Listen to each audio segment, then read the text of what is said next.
কাকা কই যাইতাছেন? ও ভাতিজা, আমি যাইতেছি আমার বিয়াই বাড়িত, মেয়ের জামাইটারে দেখতে আইতাম। তুমি কই যাইতেছো? কাকা আমি দেখতেছি দেখতেছি অনেক বছর ধরে জুতো ধরে হাতে শার্টটা কান্দে, ব্যাপারটা কি কাকা?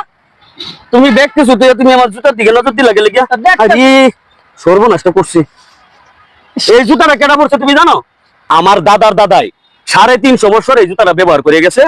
আমার বাপে 60 বছর ব্যবহার করে গেছে। বেচারার হায়াত ছিল না, বেচারা মানে মারা গেছে আর কি। এই জুতাই? হ্যাঁ, এই জুতাই। তখন আমার কথা হলো, আমি বেঁচে থাকতে যদি আমি আবার জুতা কিনি, তাহলে আমার এই টেয়াটা নষ্ট হইতো না।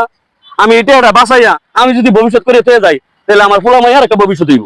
তা আমিও চিন্তা করতেছি, আমি এটা 1000 বছরের একটা রেওয়াজ করে থেকে যাই আমার এই বংশের মধ্যে। এই জুতা ঠিক না 1000 বছর? ঠিক মনে গেলে গিয়া আমি কি জুতা পাও দেওয়ার লেগে ব্যবহার করি।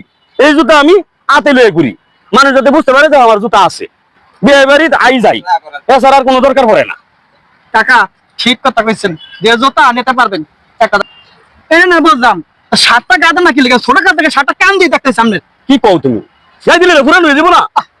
তুমি দেখো, আগামী 70 বছর আগে এই শার্টটা কিনছিলাম 70 টাকা দিয়া। হ্যাঁ দেখো, অন্য নতুনের মতো দেখো, অনেক শক্ত। হ্যাঁ নতুনের মতো না? 70 বছর ধরে শার্টটা কিনছি।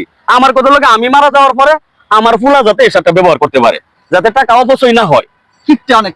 হ্যাঁ, না তুমি কিছু বললা না না, মানে এই শার্টটা যদি আমি গাই দেই, তাহলে তোমার পুরান হয়ে যাবো গা।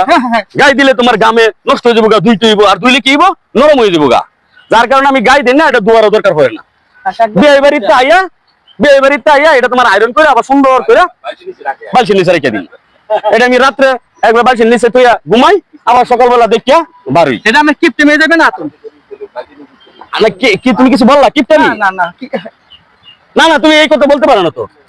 দেখতেছ এই যুগের ছেলে পেলে আসলে কত বড় সাহস, উল্টা পাল্টা কথা কয়, মুরব্বীদের সাথে কেমনে কথা কইবো এটাও জানে না। যাও, বেদব ছেলে পেলে চিন্তা করছেন নি আপনারা? এটা কি সহ্য করা যায়?